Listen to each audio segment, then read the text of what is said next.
Hello and welcome to the Story Shed. Hope that you're all keeping well. And I have a story for you from, again, the Children's Bedtime Treasury. And this one is a classic story. This one is a very well known one, and hopefully you'll enjoy it. It's Jack and the Beanstalk. Once there was an old woman who lived with her only son Jack in a tumble down cottage in a meadow by a pine forest. The old woman and her son were very poor, and they were getting poorer as each winter passed. After one particularly cruel and cold winter, when the ground had frozen like ice, the old woman turned to her son and said, "Jack, there's only one thing left to sell. You must take the old brown cow to market tomorrow and sell her for her meat. She's all that's left between us and starvation, so mind you get a good price." So the next morning, Jack took the old brown cow and started the long journey into town.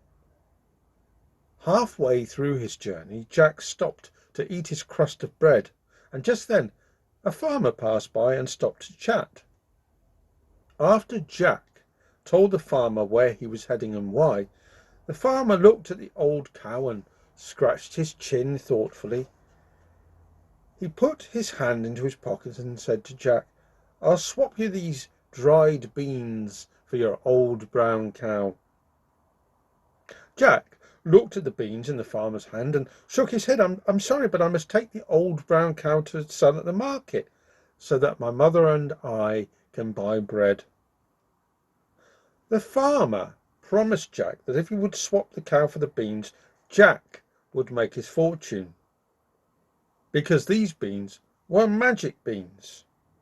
Now Jack finally agreed and went home with the beans in his pocket. When he got home, he told his mother about his adventure, but his mother cried when Jack told her the old brown cow was gone and all they had were dried beans, even if they were magic beans. She snatched the beans from Jack's hand and threw them out of the window in anger. Magic beans indeed. Just as dawn was breaking, Jack woke up to discover a huge beanstalk had shot up during the night outside his window. He ran downstairs and looked at the huge beanstalk. It was taller than even the tallest trees in the nearby pine forest and disappeared into the clouds. Jack decided to climb the beanstalk. Jack climbed and climbed and climbed again. He climbed so high that when he looked down, the tumble-down cottage was a tiny speck far below. The top of the beanstalk was still out of sight, so he climbed some more. Eventually, Jack climbed through the clouds and was amazed when he got to the top of the stalk to discover another land very different from the one he'd left below. Everything was huge. The trees were enormous. The grass came up to Jack's shoulders, and in the distance was the largest castle he'd ever seen. Just as Jack was starting out towards the castle, he heard a thunderous rustling in the grass behind him and looked around to see a huge giantess towering above him. Not much meat on those bones," she said, "so I won't bother to eat you. However, you might come in handy around the house to do all the boring chores." And with that, she picked Jack up and popped him into the pocket of her apron and carried him into the castle. On the way, she warned Jack not to let her husband, the giant, see him. "The last houseboy I had was made into jam, and he's looking for another to pound into bread," she said calmly. Soon Jack felt the castle shudder at the approach of the giant, and he hid behind the coal scuttle. "Fee, fi, fo, fum," roared the giant. "I smell the blood of an Englishman. Be him live or be him dead, I'll break his bones to make my bread." "Don't be silly," said the giantess. "You've never once changed your socks, and it's your feet you can smell." Satisfied with this answer, the giant sat down and started to count his money. Jack sneaked a peek from his hiding place and saw a mountain of gold coins piled high on the table. Then the giant scooped it back into his purse, put his feet on the table, and fell sound asleep. When the thunderous snores convinced Jack that it was safe, he sneaked up onto the table. The purse was within reach, and Jack dragged it to the edge of the table, where it fell with a tremendous clunk onto the floor. The giant slept on. Quickly, Jack climbed down and dragged the purse to the castle door and down to the meadow, and then down, down, down the beanstalk. When Jack finally got back with his treasure, he showed it to his mother, who hugged him with joy and warned him never to climb the beanstalk again. But Jack decided that he would go back to the castle to find some more treasures. And when morning came, again he got dressed, went to the beanstalk to start the long climb all over again. Before he left the house, he tied a red scarf around his head and painted freckles on his face, so that when he reached the top of the beanstalk and once again met the giantess, she wouldn't recognize him. Once again, she picked Jack up, popped him into her apron pocket, and warned him about the terrible giant. Once more, Jack hid as the castle trembled at the giant's approach. "Fee, fi, fo, fum," roared the giant. "I smell the blood of an Englishman. Be him live or be him dead, I'll break his bones to make my bread." "Tusk, tusk," said the giantess.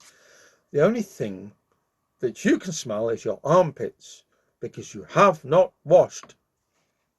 Satisfied with this answer, the giant sat down and called for his hen to be brought to him.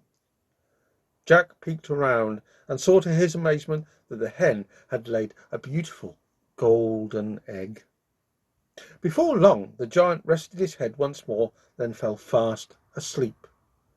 When Jack heard the snoring, he sneaked up to the table and gently took the hen, then quickly climbed down and carried it to the castle door, and down to the meadow, and then down, down, down the beanstalk. When Jack returned once more with his treasure, his mother was waiting for him, and when Jack showed her the hen, she hugged him and begged him never to climb the beanstalk again. But once again, Jack thought about the treasures in the castle, and the following morning he went to the beanstalk to start the long climb all over again. This time, before he left the house, he tied a blue scarf around his head and rubbed dirt into his face. And once again, when he reached the top of the beanstalk and met the giantess, she did not recognize him. As before, she picked Jack up and popped him into her apron pocket and warned him about the giant. Again the castle trembled at the approach of the giant. "Fee, fi, fo, fum, I smell the blood of an Englishman. Be him live or be him dead, I'll break his bones to make my bread," said the giant once again. "What rot," said the giantess. "That'll be all those bugs in your hair that you've never combed." Once more satisfied, the giant sat down and called for his harp to be brought to him. When the giant plucked at the strings of the harp, it magically started to sing in a clear soprano voice. The giant was soon lulled into a deep slumber across the table, and Jack wanted the harp so much that he didn't even wait for the snores. Jack climbed up onto the table, put his hands on the harp to sneak it from under the nose of the sleeping giant. But to his horror, the harp started to shriek and shout, "Help! Help! I'm being stolen!" The giant woke up. With a mighty roar, he shouted, "Fee, fi, fo, fum, I smell the blood of an Englishman. Be him live or be him dead, I'll break his bones to make my bread." And with that, he raced after Jack. But the giant wasn't as nimble as Jack, and Jack was able to rush out of the castle, down to the meadow, and reach the top of the beanstalk with the giant in pursuit. Jack climbed down as quickly as possible, but the giant was not far behind him. The further down Jack climbed, the closer the giant got to him. When Jack was nearly at the bottom, he called to his mother to fetch the wood axe, and then Jack jumped the rest of the way to the ground. He grabbed at the axe and started to chop furiously at the stalk. The giant was almost down when the beanstalk crashed to the ground right on top of him. The giant was squashed to nothing. Now, with all the gold they had, Jack and his mother never needed to worry about money ever again. And that's the end of the story of Jack and the beanstalk. Can you imagine what it would be like if a beanstalk grew in your back garden that was ginormous, enormous, massive, and you had to climb it? Would you climb it? And what do you think you would find at the top of it?